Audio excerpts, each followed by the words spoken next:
m'a été donné la lourde tâche aujourd'hui de vous parler d'un thème dans cette lande, dans cette nouvelle année. On est vraiment sur une année spéciale que le PP nous a vraiment annoncée, si merveilleuse. Je crois que vraiment c'est important de voir un peu les bases qui nous servent à évoluer, vraiment à toucher là où Dieu veut que nous puissions toucher cette année. Amen. Alors si nous croyons en ce que Dieu a prévu pour nous cette année, soyons heureux ce soir de recevoir sa parole avec douceur. Amen. Je vais nous emmener dans un livre, Romains. On va ouvrir Romains 13. Je pense que nombreux parmi nous connaissons ce chapitre, parce qu'il parle d'un thème qui est très intéressant. Romains 13.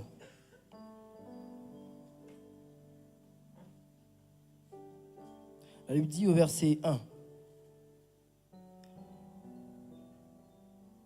que chacun se soumette aux autorités qui nous gouvernent, car toute autorité vient de Dieu, et celles qui existent ont été établies par Dieu.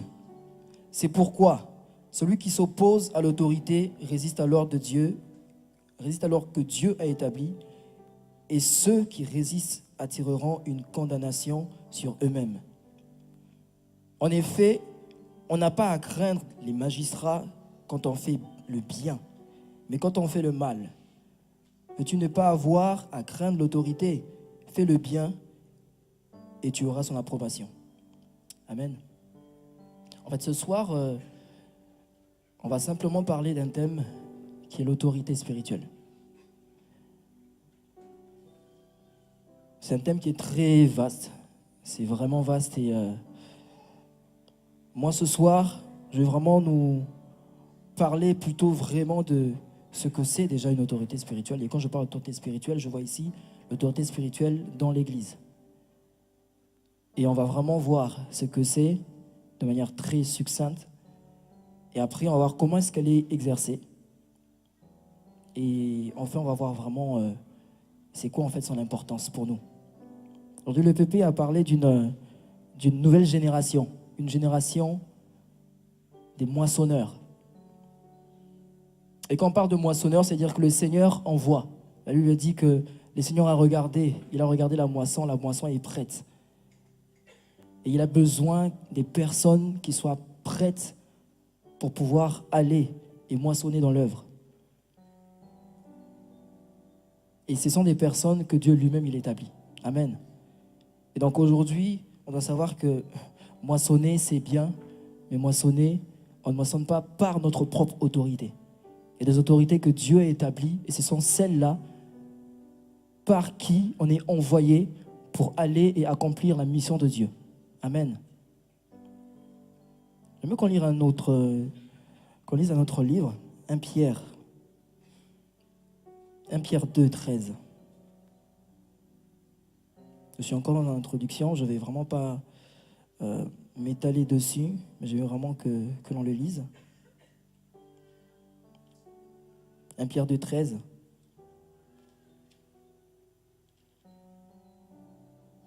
Elle lui dit ceci. Je suis dans le détail. À cause du Seigneur, soumettez-vous à toutes les institutions établies parmi les hommes, soit au roi parce qu'il est au-dessus, soit au gouverneur parce qu'ils sont envoyés par lui pour punir ceux qui font le mal et approuver ceux qui font le bien.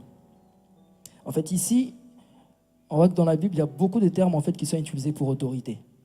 Et généralement, quand on parle d'autorité, il y a deux... En tout cas, je ne vais pas aller vraiment dans les origines du grec, mais en tout cas, ce qui est dit ici, ça parle beaucoup de pouvoir. Et c'est le pouvoir qui est lié en fait à l'autorité dans le monde. C'est-à-dire les rois, ceux qui sont élevés en dignité. Mais moi, ce soir, je ne vais pas parler de ces autorités-là. Je vais plutôt parler des autorités qui sont dans l'Église. Mais pourquoi est-ce que je nous fais lire ces versets? Parce qu'en fait, il faut comprendre qu'il y a plusieurs types d'autorités. Et comme on l'a lu dans 1 Corinthiens 13, dans Romains 13, c'est que ces autorités-là sont établies par Dieu. C'est déjà la première des choses à savoir, c'est que les autorités, elles sont établies par Dieu. Vous allez me demander, mais du coup, c'est quoi en fait autorité? J'ai pris quelques versets, quelques références du Larousse. Je vais lire rapidement. L'autorité, ici, c'est dit, pouvoir de décider ou de commander, d'imposer ses volontés à autrui. Notre définition, secteur administratif, organisme auquel est confié un pouvoir de décision légalement défini. Il y en a plusieurs autres. Considération qui s'attache habituellement à certaines choses. Par exemple, l'autorité liée à l'âge, l'autorité qu'on peut accorder à tellement de choses dans ce monde. Tout ça, ce sont des types d'autorité. L'autorité que nous, on voit ici, on va lire Ephésiens 4.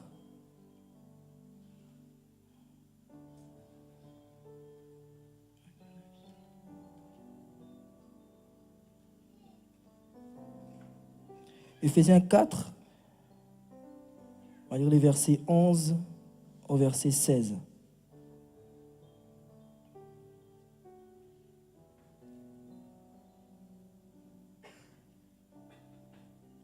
La Bible dit, c'est lui qui a donné les uns comme apôtres, les autres comme prophètes, les autres comme évangélistes, les autres comme bergers et enseignants. Et il a fait pour former les saints aux tâches du service en vue de l'édification du corps de Christ, jusqu'à ce que nous parvenions tous à l'unité de la foi et à la connaissance du Fils de Dieu, à la maturité de l'adulte, à la mesure de la stature parfaite de Christ. Ainsi, nous ne serons plus des petits-enfants ballottés et emportés par tout vent des doctrines, par la ruse des hommes et leur habileté dans les manœuvres d'égarement, mais en disant la vérité dans l'amour, nous grandirons à tout point de vue vers celui qui est la tête, Christ. Amen. Je vais relire le verset 14 qui dit « Ainsi », je vais lire votre version, « Ainsi nous ne serons plus des petits-enfants, ballottés et emportés par tout vent de doctrine, par la ruse des hommes et leur habileté dans les manœuvres d'égarement. » Verset 15. Mais en disant la vérité avec amour, nous grandirons en tout vers celui qui est la tête, le Christ. Amen. Nous voyons ici que ce sont les apôtres qui parlent. Et le verset 15 dit « vers celui qui est la tête, le Christ ». D'autres versets, d'autres versions parlent de chef. Donc on voit ici que dans l'Église, il y a des chefs qui sont établis. Et ces chefs qui sont établis, ils ne viennent pas d'eux-mêmes. C'est des personnes que Dieu lui-même a établies. Aujourd'hui, personne ne peut s'autoproclamer une quelconque autorité dans l'Église. Mais ce que Dieu fait, c'est qu'il a lui-même donné l'autorité et il a établi. Dans l'Ancien Testament, et aujourd'hui on est dans le Nouveau Testament, le Seigneur a choisi des personnes pour pouvoir représenter son autorité à lui. C'est pour ça que Romains 13 dit que toute autorité, en fait, vient de Dieu. Il n'y a personne qui a une autorité qui ne vient pas de Dieu. Que ce soit dans l'Église, que ce soit dans le monde, dans tout ce qu'on fait, toutes les autorités qu'on a, elles viennent de Dieu. Et donc, par rapport à ça, Dieu a établi des principes pour ceux qui doivent respecter l'autorité, mais il a aussi établi des principes à ceux qu'il a établis en tant qu'autorité. Parce que ce n'est pas l'autorité d'un homme, mais c'est l'autorité de Dieu. Amen. Et donc, dans cette nouvelle année, on a vraiment besoin de comprendre ça, parce que ça va nous permettre à nous aussi de savoir comment vivre cette autorité-là de Dieu. Parce que Dieu, il la répand. C'est de manière hiérarchique. C'est-à-dire que ça se répand de la tête et ça vient jusqu'à nous. C'est vrai que nous aussi, en tant que chrétiens, on a une autorité spirituelle. Mais si on ne comprend pas, en fait, ce que c'est que l'autorité que Dieu a donnée, on aura nous aussi du mal à exercer l'autorité spirituelle. Amen. Alors comme je disais, c'est que la première des choses, c'est que l'autorité, c'est Dieu qui la donne. Alors comment il la donne? Simplement, il y a 3 choses que j'ai retenues. La première des choses, c'est que Dieu, il appelle. Dieu, avant de pouvoir établir une autorité, il appelle d'abord la personne à qui il veut déléguer cette autorité-là. Et une fois que cette personne est appelée, cet appel est reconnu aussi au sein de l'Église. Par exemple, aujourd'hui, on a des pasteurs qui sont nos responsables, les pasteurs stagiaires, on a des conseils spirituels, on a des diacres, on a des anciens. Ces personnes-là, avant de pouvoir être établies, elles sont d'abord appelées par Dieu. Et ça, c'est de manière individuelle. Donc une personne de manière individuelle est d'abord dans son secret avec Dieu et Dieu l'appelle. Et lorsque Dieu l'a appelé, Dieu confirme son appel. Et des personnes qui sont établies au-dessus de lui voient exactement que cette personne a un appel pour Dieu. On peut avoir un appel. Aujourd'hui, moi qui suis chantre, le Seigneur m'a donné cet appel-là, mais après, il a fallu que les responsables puissent voir en moi cet appel et le reconnaître. Et donc, quand on n'est pas reconnu, eh bien, on attend simplement. Parce que l'autorité, elle vient de Dieu. Quand une autorité n'est pas venue de Dieu, les personnes ne peuvent pas en elles-mêmes pouvoir exercer. Amen.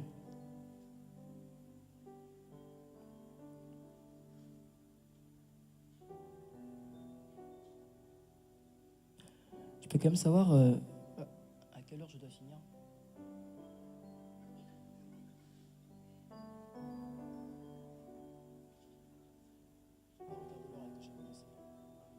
J'ai pas regardé l'heure à laquelle j'ai commencé.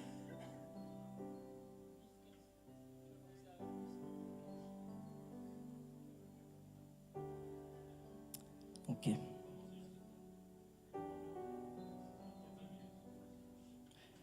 D'accord. Comprenez-moi, j'ai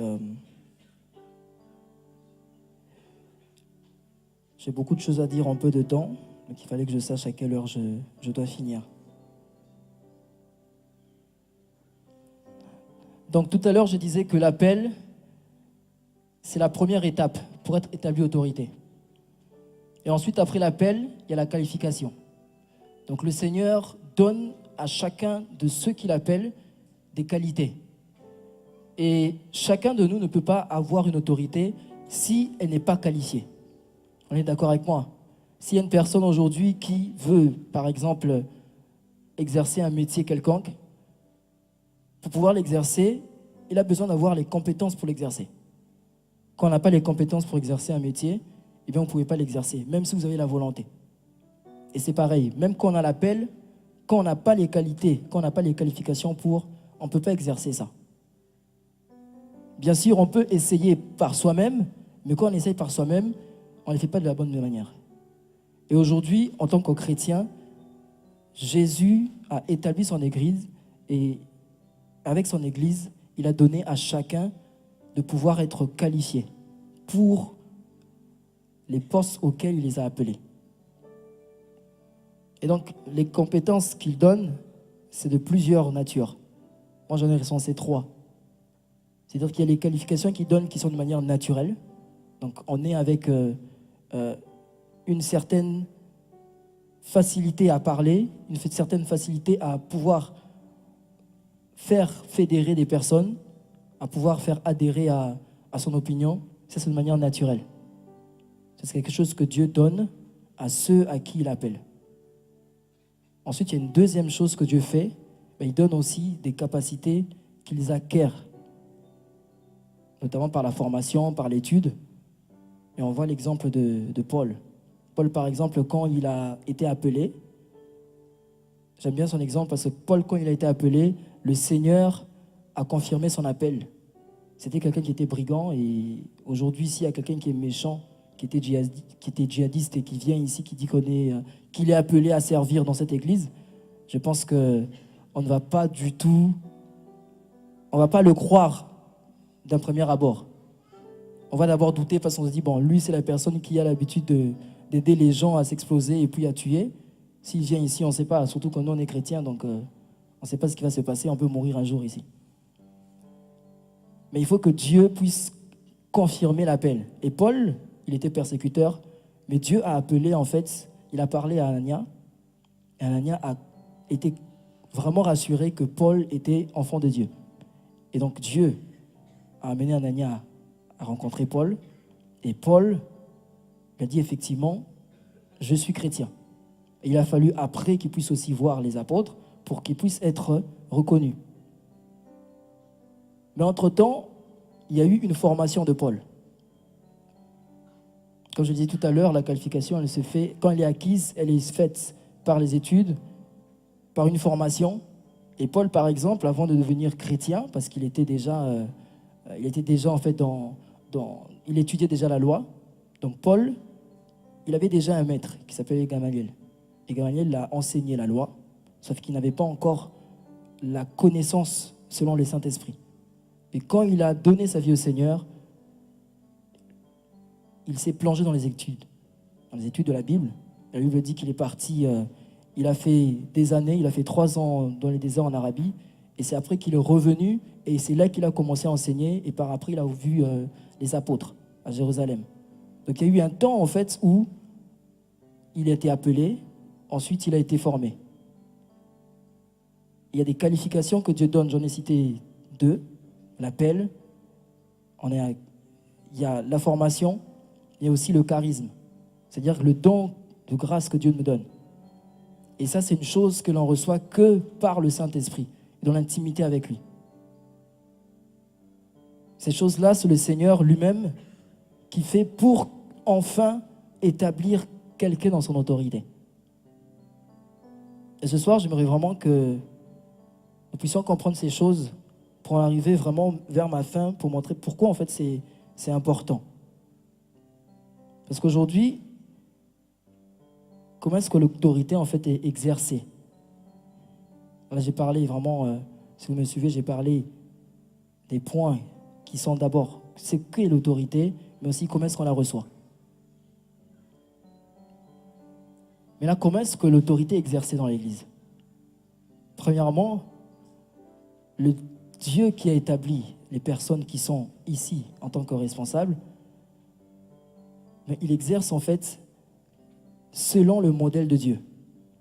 Et leur généralité, c'est que c'est des personnes qui sont seules face à Dieu d'abord.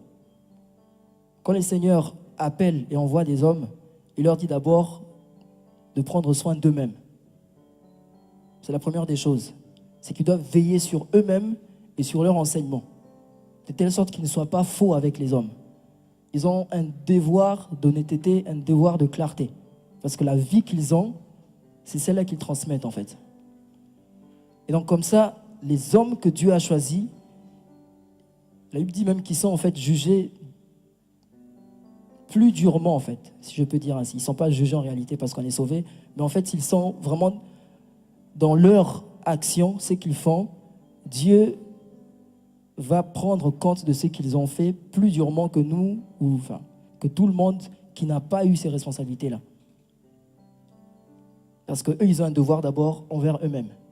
Et parfois, ce n'est pas évident parce qu'ils sont seuls, surtout quand on est seul et qu'on est la tête de plusieurs. C'est-à-dire qu'on ne peut pas forcément avoir des bons conseils ou on ne peut pas forcément avoir quelqu'un vers qui se confier, mais on est face à Dieu. Et vous savez un peu l'histoire de Moïse, comment est-ce que Moïse a été appelé. Et dans son appel, on a vu comment est-ce qu'il a choisi de pouvoir suivre les seigneurs. Il a fait 40 ans dans le désert, une grande formation. Mais une fois que le peuple a murmuré, il a suffi juste qu'il puisse lui aussi s'énerver. Et ça l'a coûté beaucoup. La terre promise pour laquelle il a été envoyé pour emmener le peuple d'Israël, il n'est même pas rentré. Pourquoi? Parce que Dieu l'a traité durement.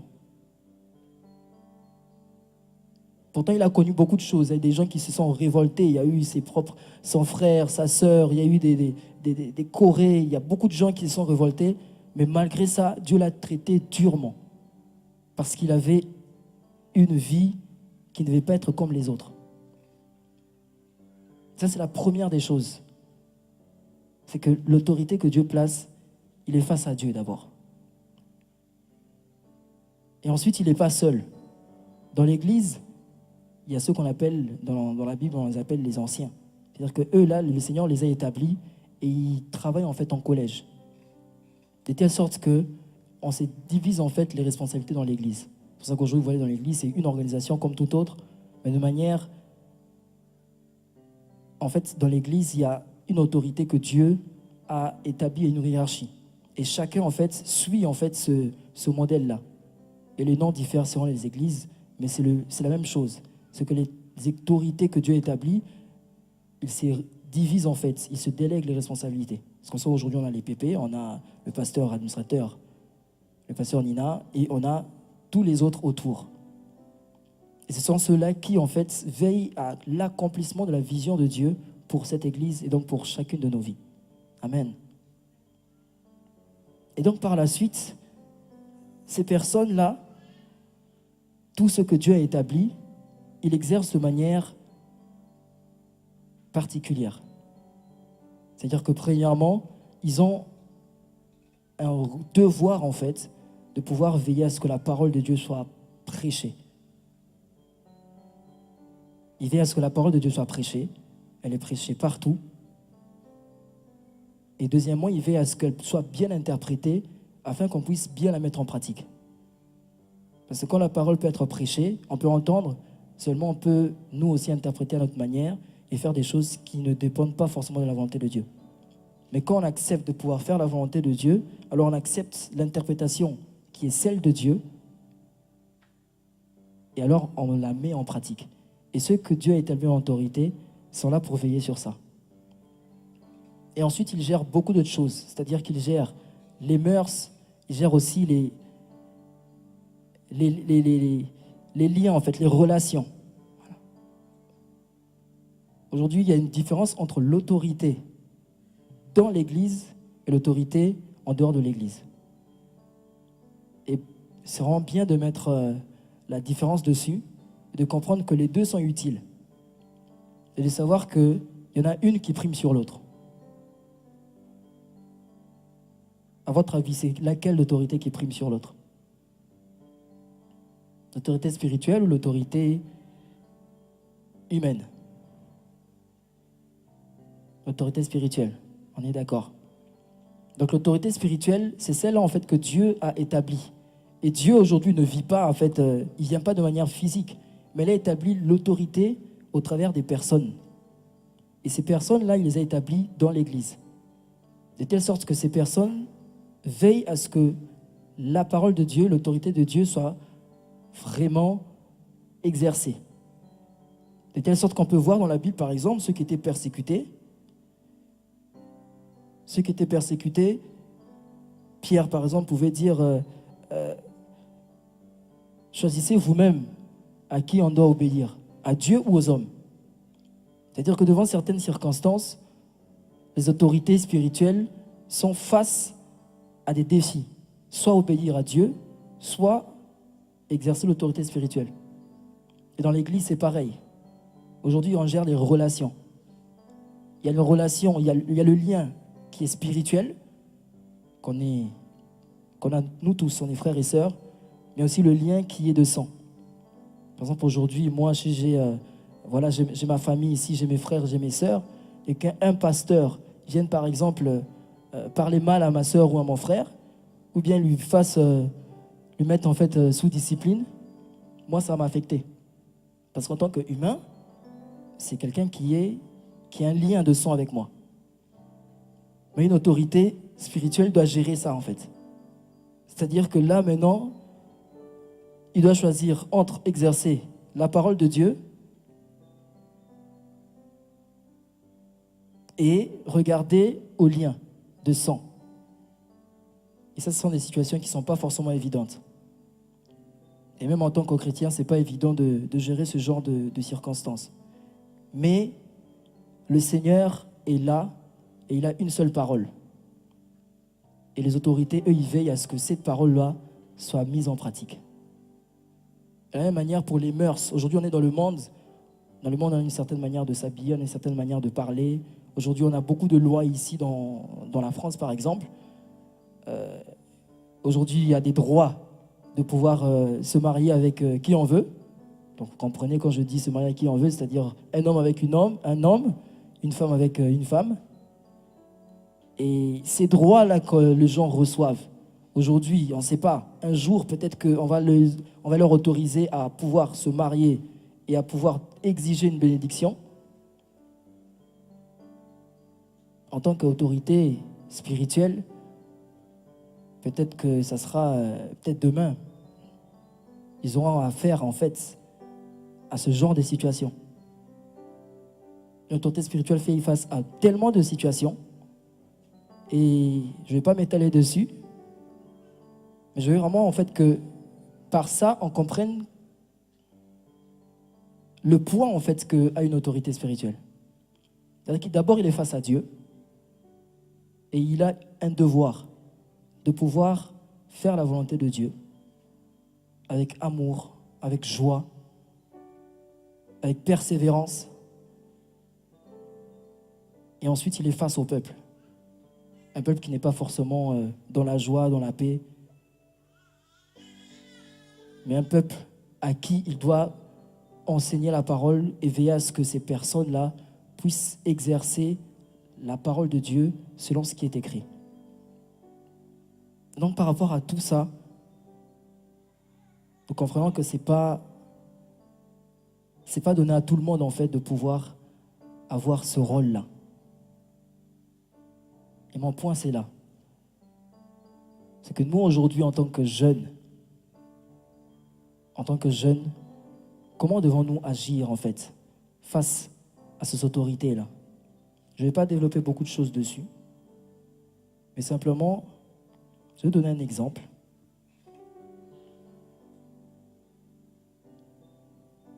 J'aimerais qu'on lise la Bible. On va voir ce que Jésus a dit. Marc 10.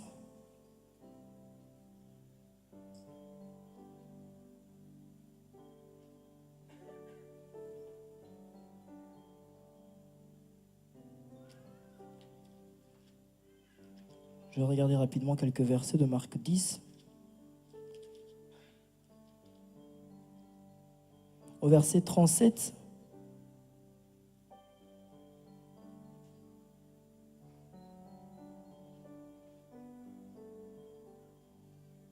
Je vais avancer.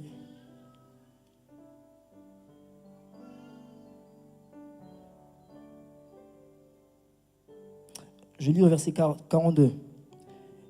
Jésus les appela et leur dit: vous savez que ceux que l'on considère comme chefs des nations dominent sur elles et que leurs grands les tiennent sous leur pouvoir. Ce n'est pas le cas au milieu de vous. Vous, si quelqu'un veut être grand parmi vous, il sera votre serviteur. Et si quelqu'un veut être le premier parmi vous, qu'il soit l'esclave de tous. En effet, le Fils de l'homme est venu non pour être servi, mais pour servir et donner sa vie en rançon pour beaucoup. Là, je ne vais pas beaucoup commenter ce verset, mais on voit vraiment comment est-ce que le serviteur de Dieu, il est là en fait pour servir. Et Hébreux 13,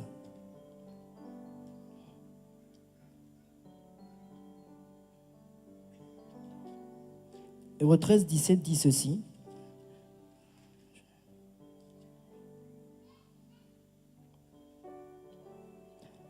Obéissez à vos conducteurs et soumettez-vous à eux, car ils veillent sur votre âme, en hommes qui devront rendre des comptes.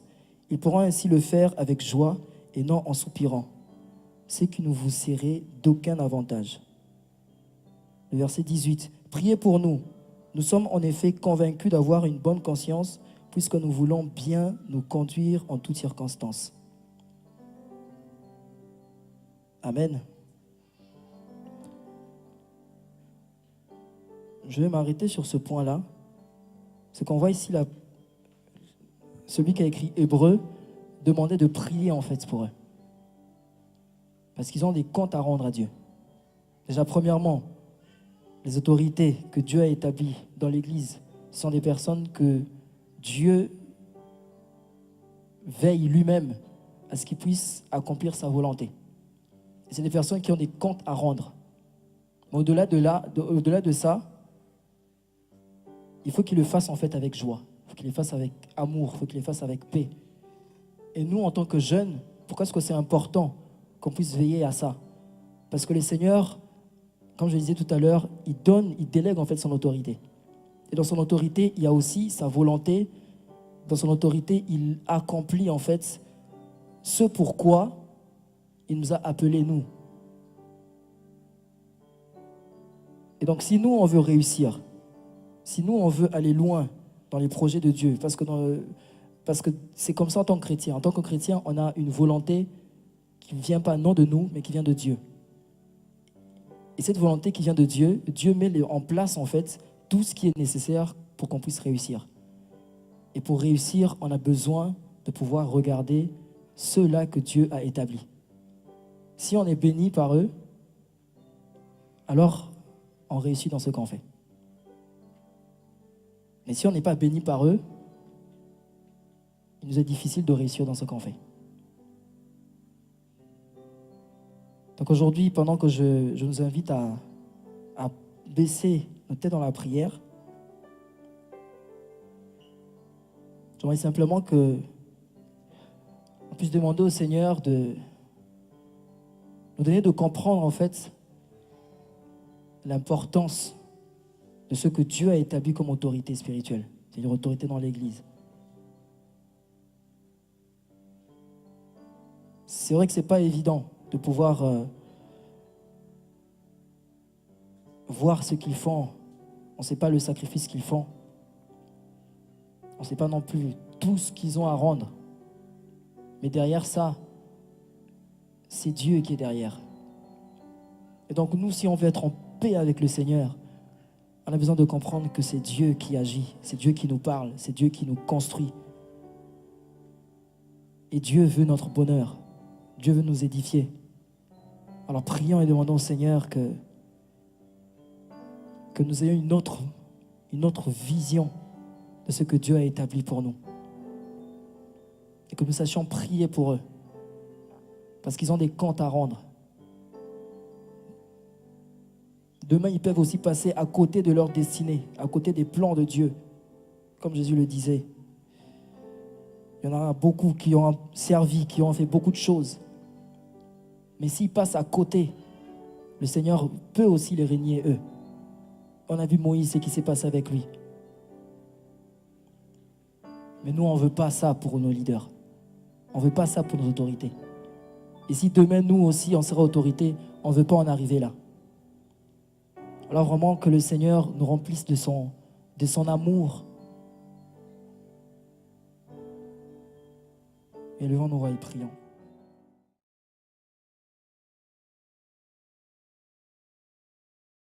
Prions ensemble. Seigneur, nous te bénissons et nous te rendons grâce. Merci pour ta parole. La Bible dit que elle est esprit et vie, Seigneur, et nous prions que ce soir encore, tu continues d'œuvrer et que tu donnes la vie, Seigneur, à nos corps mortels, que tu donnes la vie à notre être entier, Seigneur, et que ton esprit nous remplisse. Béni sois-tu, Père, dans le nom de Jésus. Amen. Amen. Et je vais parler de quelque chose qui est directement, on peut s'asseoir, merci, on peut s'asseoir. De quelque chose qui est directement lié à l'autorité. Junior a parlé de l'autorité. Il a essayé de définir l'autorité, comment l'autorité, pourquoi l'autorité où. Et on a plus ou moins chacun retenu quelque chose. Et moi, je vais parler de la soumission. C'est quelque chose de vaste dans la Bible, c'est quelque chose de grand. Et je vais directement lier cette notion à la notion d'autorité dont on vient de parler. Effectivement, dans la Bible, on voit 3 catégories de personnes qui sont concernées par l'autorité, qui sont concernées par la soumission et donc par l'autorité. On se soumet à une autorité. Et ces 3 catégories de personnes sont les enfants, ensuite les serviteurs et la Bible dit l'épouse, donc l'épouse à Christ. Et qui dit épouse, soumise à Christ dit femme soumise à l'homme. Donc c'est un peu dans ces trois catégories-là que je vais essayer de parler de la soumission à l'autorité. Mais tout d'abord, je vais nous dire quelque chose. Junior a parlé de l'autorité du moissonneur. En effet, on a tous quelque chose en commun, c'est qu'on est soumis à un ordre divin, qui est aller et faire de toutes les nations des disciples. C'est la première notion que je veux qu'on retienne de la soumission, c'est qu'on doit tous être soumis à l'ordre suprême. Quelle que soit notre position, quel que soit notre genre, l'ordre suprême qui est aller et faire de toutes les nations des disciples. Ça va? Ça va? Ça fait plein de yeux qui me regardent. Donc, c'est quoi la soumission? La soumission, vient de se soumettre. Et le mot soumission, en grec, vient de, vous allez noter, S-U-B-M-I-T-T-E-R-E. Donc, je reprends, submittere. Submittere. Submittere. S-U-B-M-I-T-T-E-R-E. Ce qui veut dire simplement mettre sous. C'est pourquoi vous avez souvent entendu dire se mettre sous la mission d'eux. C'est à cause de ça. C'est parce qu'à l'origine, le mot en grec, à la base, pardon, c'est pas le grec, c'est le latin. Le mot à la base en latin veut dire mettre sous. D'accord? Submittere. Donc cette notion de soumission renvoie à la notion d'obéissance, renvoie à la notion de s'abaisser volontairement. Quand on est soumis, on obéit. Quand on est soumis, on s'abaisse volontairement. Et dans cette notion de s'abaisser volontairement, la soumission induit directement l'humilité. On ne peut pas être soumis si on ne fait pas preuve d'humilité. Amen. Et donc, j'étais en train de dire qu'il y a trois grandes catégories dans lesquelles on va parler de la soumission. Donc, et je vais essayer de les placer dans différentes situations. Et Junior a évoqué certaines. La première situation que je vais évoquer, c'est qu'on parle de soumission aux autorités. Et les autorités dont il s'agit ici sont les autorités civiles ou les autorités politiques.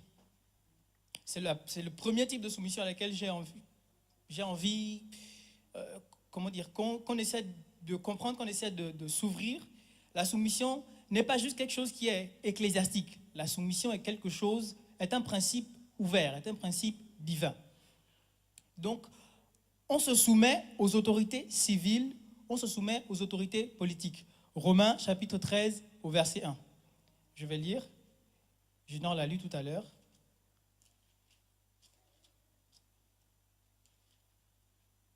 Chacun doit obéir aux autorités placées au-dessus de nous. En effet, toute autorité vient de Dieu. Et c'est Dieu qui donne leur place à celles qui existent. Alors, si quelqu'un lutte contre les autorités, il lutte contre l'ordre voulu par Dieu. Et ceux qui refusent de leur obéir seront condamnés. Quand on fait le bien, on ne doit pas avoir peur des autorités officielles. Mais quand on a peur d'elles, c'est qu'on fait le mal. Donc, tu veux ne pas avoir peur des autorités, alors fais le bien et tu recevras leurs félicitations. Oui, les autorités sont au service de Dieu pour conduire au bien. Mais si tu fais le mal, tu dois avoir peur car les autorités ont le pouvoir de punir. Et ce n'est pas pour rien. Quand les autorités punissent, elles sont au service de Dieu. Elles montrent la colère de Dieu contre celui qui fait le mal. C'est pourquoi il faut leur obéir, non seulement pour éviter la colère de Dieu, mais encore parce que notre conscience nous le demande. Donc ici, la Bible nous encourage à obéir aux autorités établies, aux autorités civiles, aux autorités politiques. C'est-à-dire, un citoyen français a le devoir, d'un point de vue biblique, de se soumettre au président français. Le gouverneur de la région est une autorité. Et la Bible dit que cette autorité vient de Dieu. C'est Dieu qui l'a établie. c'est important de retenir ça. Pourquoi? Parce que souvent, on se met dans la tête que parce que l'autorité civile ou politique ou administrative qui est en place gère le pouvoir que Dieu lui a donné d'une mauvaise manière, eh bien, on n'a pas non plus le devoir de se soumettre à cette autorité. La Bible nous dit que toute autorité vient de Dieu. Toute autorité vient de Dieu. Jésus-Christ est en train d'aller à la croix. On est en train de le mener, devant Ponce Pilate, gouverneur à son époque. Et la Bible dit qu'il se retrouve devant Ponce Pilate et Jésus, fils de Dieu, devenu fils de l'homme. Jésus est devant Pilate et Pilate lui pose certaines questions et il s'avère que Jésus ne répond pas comme Pilate le veut. Et Pilate lui dit, tu ne sais pas que j'ai le pouvoir de te tuer, j'ai le pouvoir d'ordonner qu'on te crucifie. Jésus lui répond, Jésus dit, en effet, tu n'as le pouvoir sur moi que celui qui t'a été donné de Dieu. Toute autorité vient de Dieu, toutes, autant qu'elles sont. Pilate était gouverneur. À l'époque, le contexte c'était que les Romains dominaient les Juifs. Pilate était gouverneur. Toute autorité vient de Dieu. Quelle que soit la personne, quelle que soit l'autorité qui est devant nous, je reviens et je le place dans le contexte qu'il faut. Gouverneur, président, ministre, chef de service, toute autorité vient de Dieu. Amen.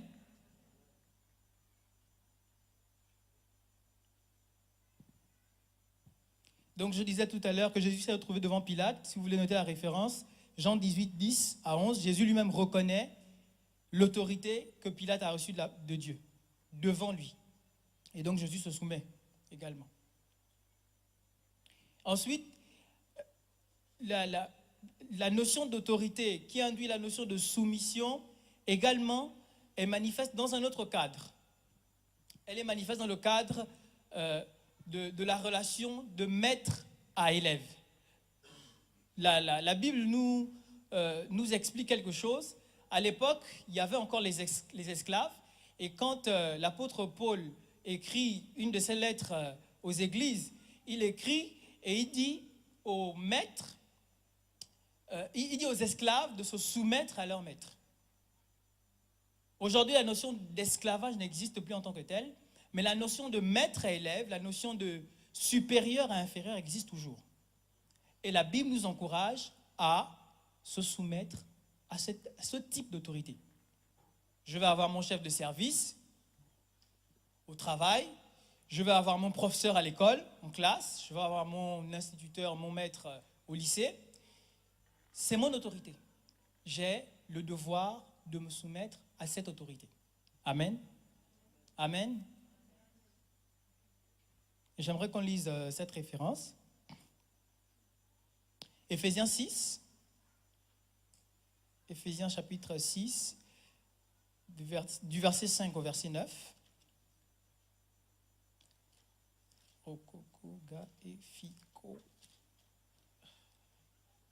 Éphésiens 6. Voilà. Esclaves, obéissez à vos maîtres sur la terre avec beaucoup de respect, d'un cœur sincère, comme vous obéissez au Christ. En fait, à chaque fois que vous êtes en train d'obéir à une autorité dans ce type de relation, vous êtes en train d'obéir à Christ. Vous êtes en train de montrer tout le respect que vous avez pour Christ. Et la Bible nous encourage d'autant plus à obéir à ces personnes-là quand elles sont absentes que quand elles sont présentes. Je continue de lire. Ne les servez pas seulement quand ils vous surveillent, mais comme pour plaire aux hommes, mais obéissez comme des serviteurs du Christ qui font de tout leur cœur ce que Dieu veut. Servez vos maîtres de bon cœur comme si vous serviez le Seigneur et non des hommes. Vous le savez, ce que chacun fait de bien, il le retrouvera près du Seigneur, qu'il soit esclave ou homme libre. Mais j'ai envie de mettre un petit bémol, une petite virgule à cette notion d'autorité. Et c'est le verset suivant. Le verset suivant dit « Et vous, maîtres, agissez de la même façon envers vos esclaves. Je disais tout à l'heure qu'on était dans un contexte de maîtres et d'esclaves. Il y avait des gens à l'époque qui avaient des esclaves chez eux et qui les astreignaient à des tâches. Et là, la Bible dit que vous également maîtres. Vous également maîtres. En d'autres termes, ce que je suis en train de vous dire, c'est que la soumission est bidimensionnelle. La soumission est bidirectionnelle. La soumission est quelque chose qui est une conséquence de quelque chose qui la cause. Est-ce que vous me suivez?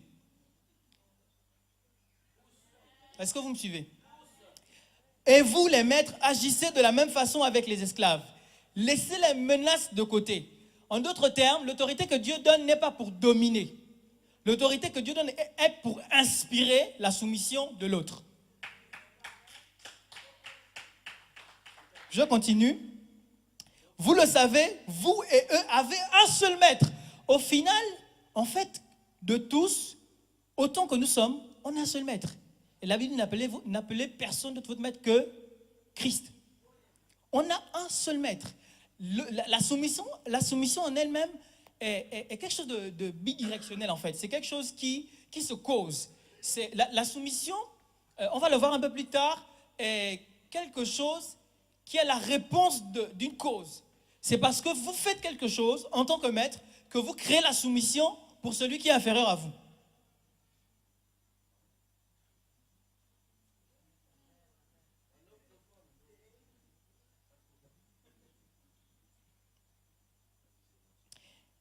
Le verset se termine en disant ceci.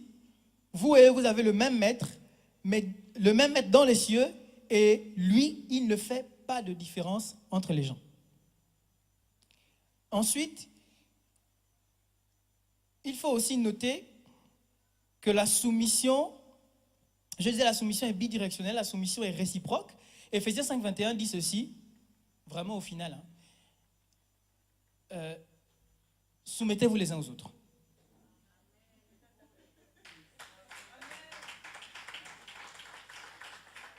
Junard était en train de lire tout à l'heure, il a lu un passage tout à l'heure, et il a dit que ça rejoint ce passage-là qui dit « Soumettez-vous les uns aux autres ».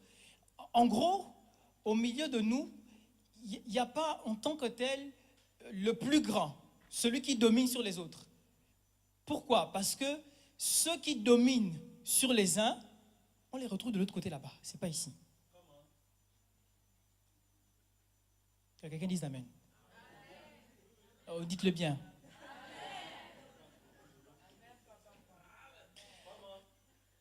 Je continue et je suis en train de dire que la soumission est bidirectionnelle.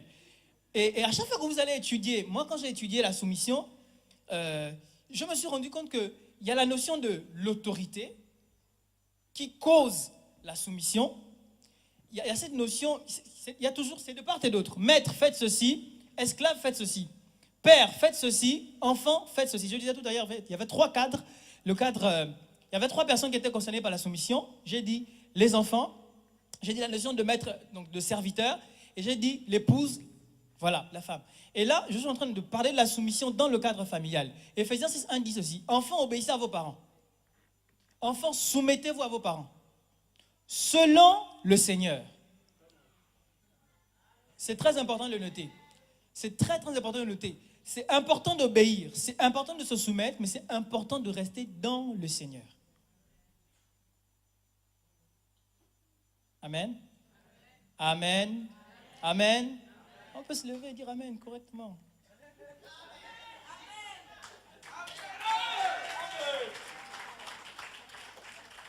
Éphésiens 6.1. Enfants, obéissez à vos parents comme le Seigneur le veut. N'oubliez pas, gardez à l'esprit que la soumission est quelque chose de bidirectionnel. N'oubliez pas ça. Le Seigneur le veut, c'est votre devoir. Respecte ton père et ta mère. Voilà le premier commandement que Dieu a donné avec une promesse. Cette promesse, c'est « Alors tu seras heureux et tu vivras longtemps sur la terre. » Et, conjonction de coordination, vous les parents, ne poussez pas vos enfants à la révolte. D'autres versions disent « Ne poussez pas vos enfants à bout. » D'autres versions disent ne découragez pas vos enfants. L'autorité qu'un parent a n'est pas pour décourager. L'autorité qu'un parent a est pour encourager, pour susciter la soumission dans cette personne. Il y a des enfants aujourd'hui qui sont devenus des révoltés. Chez moi, au pays, on dit des grillés. J'ai fait la troisième avec, je ne vais pas citer le nom, le fils d'un général au pays. Le fils d'un général au pays. Et la sœur Vanessa, elle connaît. Moi, j'ai eu la grâce d'apprendre avec des enfants de gens plus ou moins nantis. Et la plupart du temps, quand ils venaient à l'école, ben, c'était des gens, des grillés. Des gens, tu dis, mais comment tu peux réfléchir comme ça? Comment tu peux faire ça? Pourquoi? Parce que dans le foyer, dans la cellule familiale, ben, l'autorité s'est exercée d'une certaine façon. Et ça a découragé l'enfant. Quand l'enfant s'est retrouvé découragé, ben, il s'est détourné de voie du Seigneur. Enfants, obéissez à vos parents selon le Seigneur. La soumission est bidirectionnelle. Donc, il y a l'autorité qui émane de quelque part, qui émane d'une cause et qui crée la soumission. Je continue.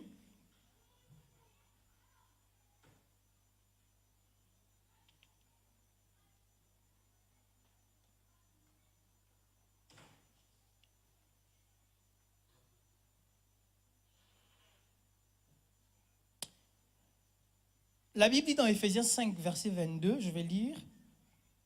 Éphésiens 5, 22. Là, je parle de la dernière catégorie de personnes qui est concernée par la soumission. La Bible dit, je commence au verset 21. Obéissez les uns aux autres, par respect pour le Christ, les femmes à leur mari comme au Seigneur. En effet, le mari est le chef de la femme, comme le Christ est le chef de l'Église. Le Christ est le sauveur de l'Église qui est son corps. Comme l'Église obéit au Christ, les femmes aussi doivent obéir pour tout à leur mari. Mari, aimez votre femme comme Christ a aimé l'Église. Est-ce que vous voyez le lien? Il y a toujours, faites ceci, obéissez, mais, de même. C'est lié. La notion de soumission est bidirectionnelle. On ne peut pas imposer la soumission. La soumission, elle se crée quand elle reconnaît en face d'elle l'autorité. La soumission se crée quand elle reconnaît en face d'elle le modèle. La Bible dit que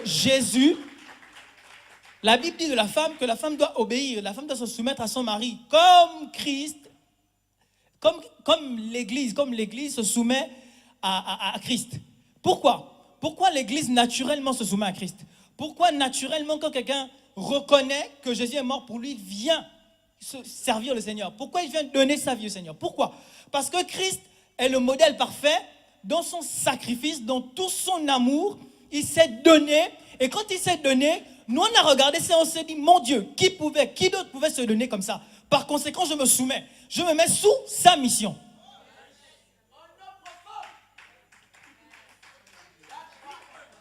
Et de même, les femmes se soumettent à leur mari. C'est naturel. Pourquoi? Mari, aimez vos femmes. C'est naturel. Si un mari aime sa femme, naturellement il se soumet. Jésus-Christ aime tellement l'Église, Dieu a tellement aimé l'Église, qu'il a donné Jésus-Christ son Fils. Et par conséquent, naturellement, l'Église se soumet. Qu'on se lève et qu'on dise Amen.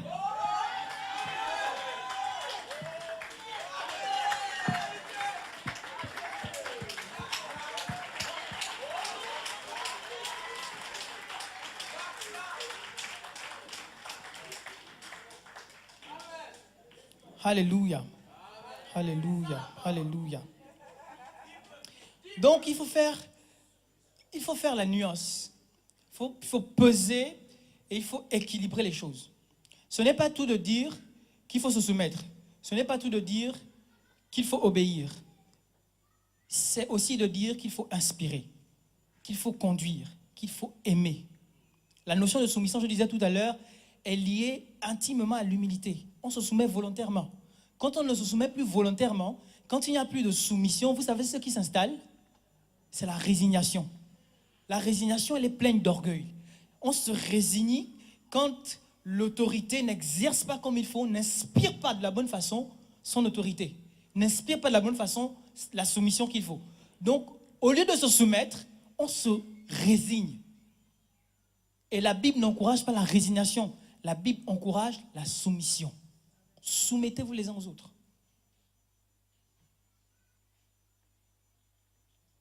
On va lire un dernier texte pour finir.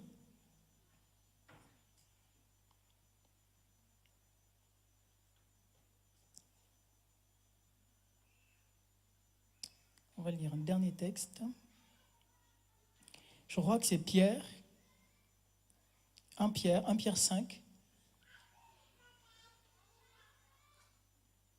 On ne peut pas parler de soumission. Junior a abordé ça tout à l'heure. Je ne pouvais pas parler de soumission sans également parler de ça. C'est un texte qui parle de soumission.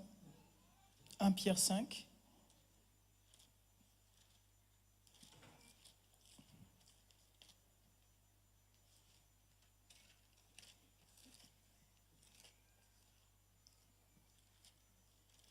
Quelqu'un a trouvé? Moi, j'y suis. 1 Pierre 5, à partir du verset 1. Et vraiment, c'est toujours pour appuyer cette notion de soumission qui n'est pas à sens unique, mais qui est à deux sens, qui a deux directions. La Bible dit, maintenant je parle aux anciens. C'est Pierre qui a écrit sa lettre, son épître. On dit une épître, voilà, oui, qui a écrit son épître. Il écrit et il encourage les différentes parties de l'Église. Il encourage les leaders, il encourage les jeunes, il encourage... Voilà. Et là, il est en train de parler aux anciens. Et était reconnu comme ancien quelqu'un qui était là pour conduire le peuple, qui était là pour conduire le troupeau. Et il le dit dans ce chapitre. Il dit, maintenant je parle aux anciens qui sont au milieu de vous. Ma version ne le dit peut-être pas, oui. Moi aussi, je suis ancien comme eux. Donc, Pierre est en train de dire, je m'adresse à cette catégorie de personnes qui sont comme moi. Et Pierre était l'une des 3 colonnes de la première église. Donc, il parle à cette catégorie de personnes. Si vous voulez, en de plus simples termes, il parle aux pasteurs, il parle aux évangélistes, il parle aux gens qui ont la charge du peuple, en fait, aux gens qui ont la responsabilité du peuple. Donc, gardez ça à l'esprit. Moi, je suis ancien comme vous. J'ai été témoin des souffrances du Christ et je dois participer à la gloire qui va paraître. Prenez soin du troupeau que Dieu vous a confié. Ne faites pas cela par devoir. Ça, ce sont les ennemis de l'autorité. Ne faites pas cela par devoir, mais faites-le de bon cœur, comme Dieu le désire. Agissez non pour gagner de l'argent, mais par amour. Je disais tout à l'heure que l'amour d'un leader suscite la soumission de ceux qu'il conduit. Avec ce que Dieu vous a confié, ne soyez pas des chefs trop durs. D'autres versions disent, ne dominez pas sur le peuple que Dieu vous a donné. Mais devenez des modèles pour le troupeau. Tout à l'heure, je disais que c'est parce qu'on a reconnu le modèle de Christ, c'est parce qu'on a reconnu en Christ un modèle d'amour qu'on se donne entièrement, littéralement, parfaitement à lui. Ensuite, ainsi, quand le chef des bergers viendra, vous recevrez pour toujours une récompense pleine de gloire. De même, les jeunes, obéissez à vos anciens. Bidirectionnel. Deux sens. La notion de soumission a toujours, et du moins dans ce que j'ai pu étudier, a toujours deux sens. Il y a un équilibre parfait. De même, vous les jeunes, obéissez aux anciens. Et vous tous, faites-vous petits les uns devant les autres. Les livres saints disent, Dieu résiste aux orgueilleux. Je vous ai dit qu'à un moment donné, quand on rentre dans la résignation, on laisse place à l'orgueil. Dieu résiste aux orgueilleux. Ce que Dieu veut, c'est la soumission. Ce n'est pas la résignation. Mais il est bon pour les petits. Donc, faites-vous tout petits, sous la main puissante de Dieu, pour qu'il vous honore quand le moment sera venu. C'est le mot avec lequel je voulais vous laisser. Amen.